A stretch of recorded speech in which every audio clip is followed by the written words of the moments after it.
descendant of Muhammad. He will be an unparalleled, unequaled leader. He will come out of a crisis of turmoil.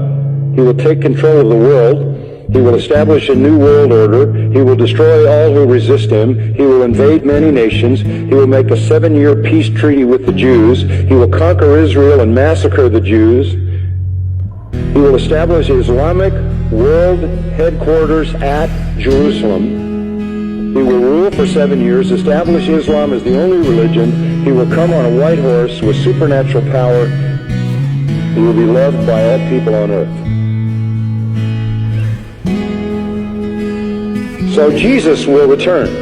Yes, Muslims believe that Jesus will come again. They believe in the return of Jesus. Not the true Jesus.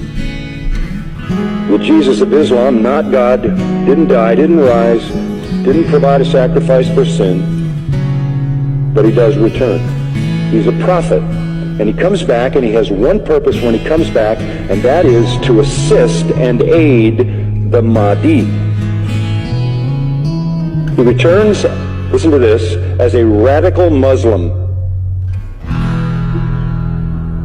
He comes back as a radical Muslim. He will arrive, by the way, at a minaret near Damascus. And he will come back holding the wings of 2 angels who flew him down to meet the gathering army of the Mahdi. In the east, the army of the black flag. Jesus, when he comes back, will pray to the Mahdi, who is greater than he. He will acknowledge the Mahdi as his Lord. He will make a pilgrimage to Mecca. He will worship Allah, and thus he will lead all Christians who will follow him to reject their notion of Jesus and accept the real Jesus, who is nothing but a prophet and a man. He will establish worldwide Sharia law. He will become the greatest Muslim evangelist, and he will be the final witness on the day of judgment against non-Muslims. Christians everywhere will affirm that they were wrong, that the gospel is wrong, the New Testament is wrong. He didn't die, he didn't rise, he isn't God, he isn't the Son of God. He himself will come back and point out how wrong we've been. He will correct all misinterpretations and all misrepresentations. Let me quote what their literature says. He will shatter crosses. That's metaphoric for the destruction of the church. A symbol of Christianity being placed in the church. He will kill pigs. He will abolish the tax on non-Muslims because there won't be any living non-Muslims. Can't tax dead people. And then he will do one more thing. He will kill the Islamic Antichrist. He will kill the Islamic Antichrist.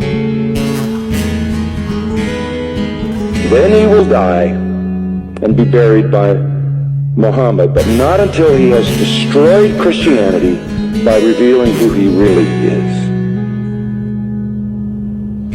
One of their writings says he espouses the cause of the Mahdi. He is the Mahdi's executioner. He is the Mahdi's enforcer. He is the Mahdi's prophet. And it is he who kills the Antichrist. That leads me to the third person. The Antichrist will show up. The Muslims call him Dajjal. He is the great deceiver. He comes to earth on a mule, and he's blind in one eye. He is an infidel. He is a false miracle worker. This Antichrist, this Islamic Antichrist. But you know who he claims to be? He claims to be Jesus, the Son of God. He claims to be deity. He will attempt to stop the Mahdi and the true Jesus, but the true Jesus will slaughter him. This is their view of the true Christ. Our Jesus is their Antichrist. Our Antichrist is their Redeemer.